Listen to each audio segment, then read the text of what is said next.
ഈ മകൻ അനുവദിച്ചിട്ട് തന്നെയാണോ, മകനോട് ചോദിച്ചിട്ടാണോ നിങ്ങൾ ഈ ചർച്ചയ്ക്ക് വന്നത്? തീർച്ചയായിട്ടും. എന്താ നിങ്ങൾ ചോദിച്ചത്? സാർ ഇന്നലെ വൈകിട്ടാണ് എനിക്ക് ഇവിടെ നിന്നൊരു കോള് വരുന്നത്. വിളിക്കുമ്പോൾ ഞാൻ ഡ്യൂട്ടി കഴിഞ്ഞ് വന്ന് കിടക്കായിരുന്നു. ഞാൻ വരത്തില്ല എന്ന് തന്നെയാണ് നിശ്ചയിച്ചത്. കാരണം ഇവിടെ നടന്ന വേറൊരു ചർച്ച ഞാൻ കണ്ടിട്ടുണ്ടായിരുന്നു, ഒരു മന്ത്രവാദികളുടെ ചർച്ച ഞാൻ കണ്ടായിരുന്നു. അപ്പൊ ഇവിടെ വന്നിരുന്ന എനിക്ക് മന്ത്രവാദി ഭാഗത്താ ആയിക്കോട്ടെ സാറേ, എന്തോ ആയിക്കോട്ടെ, അദ്ദേഹത്തിന്റെ കർമ്മം സാർ, അദ്ദേഹത്തിന്റെ കർമ്മം. അപ്പൊ ഇവിടെ വന്നിരുന്നത് എനിക്ക് ആത്മാവ് അല്ലെ എന്റെ മകൻ ഉണ്ടോ ഇല്ലെന്ന് തെളിയിക്കേണ്ട ആവശ്യം എനിക്കില്ലായിരുന്നു. പക്ഷേ കുറച്ച് കഴിഞ്ഞ് സാറേ ഞാൻ പറഞ്ഞോട്ടെ, കുറച്ച് കഴിഞ്ഞ് ഞാൻ പോകുമ്പോൾ എന്റെ മകന്റെ ഇൻട്യൂഷൻ വന്ന് അച്ഛൻ അവിടെ പോവുക, അച്ഛന്റെ എക്സ്പീരിയൻസ് അവിടെ പങ്കുവയ്ക്കും. ഞാൻ അതിനുവേണ്ടിയാണ് ഇവിടെ വന്നത്. തീർച്ചയായിട്ടും അതെ, അത് മാത്രമാണ് സാർ ഞാനിവിടെ എക്സ്പീരിയൻസ് പങ്കുവയ്ക്കാൻ വന്നത്. എനിക്ക് രണ്ട് കാര്യത്തിൽ ചെറിയൊരു ഡൗട്ട് വന്നത്. എനിക്ക് ഒരു മതത്തിനെ പറ്റി ഒന്നും അറിയില്ല. ഞാൻ അദ്ദേഹത്തെ വളരെയധികം ബഹുമാനിക്കും. അതെ, അദ്ദേഹം പറഞ്ഞൊരു വേർഡുണ്ട്, ആത്മാവില്ല എന്ന് പറഞ്ഞു. എന്റെ മനസ്സിൽ വിചാരമാണ്, തെറ്റുണ്ടെങ്കിൽ ക്ഷമിക്കണം, ഞാൻ അദ്ദേഹത്തിനെ തെറ്റിദ്ധരിക്കുന്നതല്ല.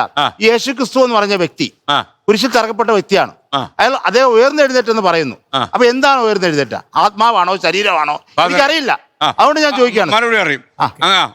തെറ്റിദ്ധരിച്ചതാണ്, ഞാൻ ആത്മാവില്ല എന്ന് പറഞ്ഞിട്ടില്ല. അങ്ങനെ പറയുകയാണെങ്കിൽ ഞാൻ അച്ഛനല്ല.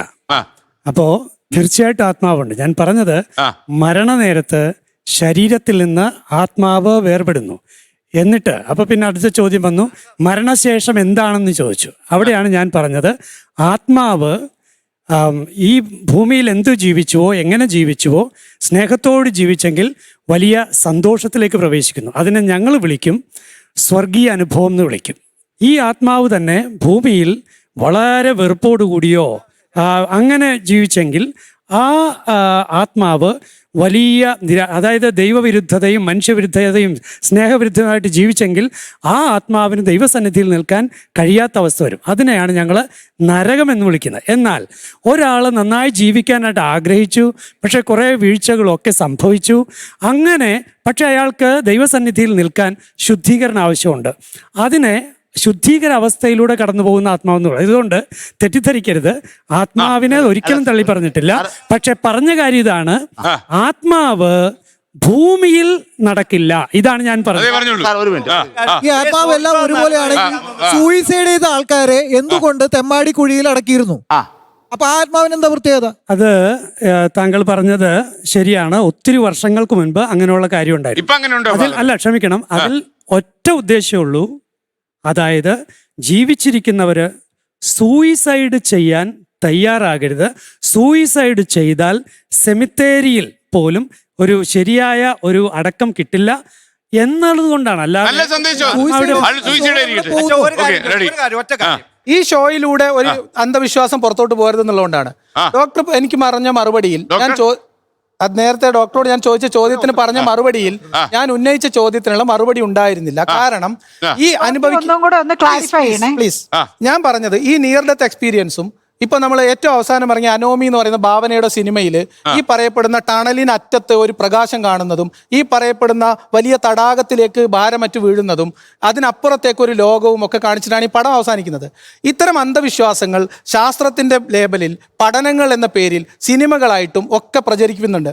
ഇതൊക്കെ ഈ അന്ധവിശ്വാസ പ്രചാരകർ ചുറ്റും ഇരിക്കുന്നവർ ഇതിനെ ഉപയോഗിക്കും എന്നുള്ള ഒരു കരുതൽ വേണം. ഡോക്ടർ സാർ പറഞ്ഞു സയന്റിഫിക് ടെമ്പർ ഇല്ല, ഇത് സയൻസ് അല്ലെന്ന്. ഞാൻ ഈ പറഞ്ഞ സ്റ്റഡീസ് എല്ലാം ലോകത്തിലെ ഏറ്റവും ഹയർ എൻഡ് മെഡിക്കൽ കോളേജുകളില്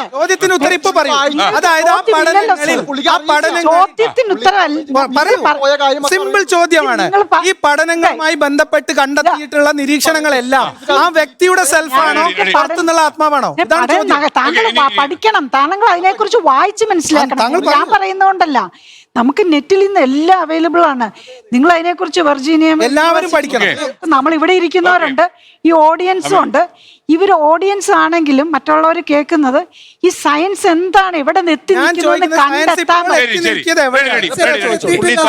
പരസ്പരം ഏറ്റുമുട്ടാതെ സയൻസ് ശാസ്ത്രത്തെ അല്ലെങ്കിൽ സയൻസ് മതങ്ങളുടെ ചില സിദ്ധാന്തങ്ങളെയോ മതങ്ങളുടെ ചില സിദ്ധാന്തങ്ങൾ സയൻസിനെ പൂർണ്ണമായിട്ട് തള്ളിക്കളയുന്നില്ലെങ്കിലും എങ്ങനെ കളക്റ്റീവായിട്ട് ഹ്യൂമൻ നന്മയ്ക്ക് മനുഷ്യന്റെ നന്മയ്ക്ക് വേണ്ടി വിനിയോഗിക്കാമെന്ന രീതിയിലേക്കുള്ള തുറന്ന ചർച്ചകളും തുറന്ന പഠനങ്ങളുമാണ് ആവശ്യം എന്നാണ് എനിക്ക് തോന്നുന്നത്.